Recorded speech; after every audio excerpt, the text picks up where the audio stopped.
And I now invite Ms. Atishi Marlena, Councillor and Member of the Legislative Assembly, National Capital Territory of Delhi, India, ICLEI Vice President and Vice Chair of the United Nations Advisory Committee of Local Authorities on Environmental Action, to make a statement. Madam, you have the floor.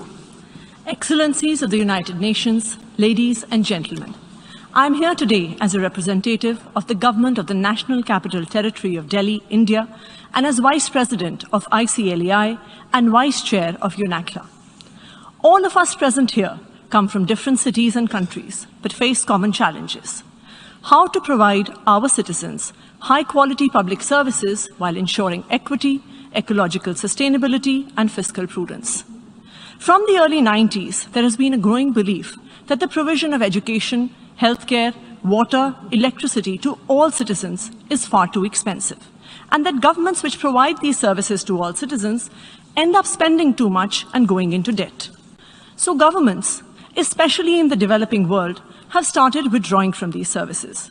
Provision of water and electricity have been privatized. People face increasing tariffs. Education and healthcare have seen substantial reduction in government spending, causing the steady deterioration of government schools and healthcare facilities. While this may have improved fiscal management, it has led to increasing inequality. However, in the last 7 years in Delhi, a city of 30 million residents, we have shown that we can do both, provide high-quality public services while running a fiscally responsible government. In 2015, a new party that was formed out of a nationwide anti-corruption movement came into power in Delhi, led by Chief Minister Mr. Arvind Kejriwal. We faced many challenges. Delhi had some of the highest electricity tariffs in the country. The financial health of power distribution companies was poor, power cuts were frequent, the government water utility was facing losses, government schools and hospitals were failing, and families were shifting to private providers for the same. However, in the last 7 years, the Delhi government has turned all this around. We now have 24/7 electricity, some of the lowest electricity tariffs in the country. 4 million households get a zero electricity bill. The financial health of power distribution companies has improved. More than 1,500 residential areas in the city of Delhi have got piped water supply for the first time. The water utility is no longer in the red. Government schools have been performing better than private schools for the last 5 years. Just last year, 200,000 students shifted from private schools to government schools in Delhi. Mohalla clinics are providing free healthcare to citizens at a low cost to the government.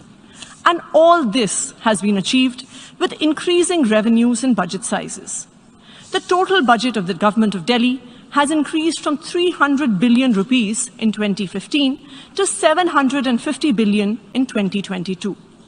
The per capita income of Delhi is 3 times higher now than the rest of the country, and the state GDP has increased 150% in the last decade. Delhi is now the only state government in all of India that does not have a fiscal deficit. The Arvind Kejriwal government in Delhi has shown that a government can provide high-quality public services to all its citizens and yet be fiscally responsible. And it is these very public services that, in fact, lead to greater economic growth. Thank you.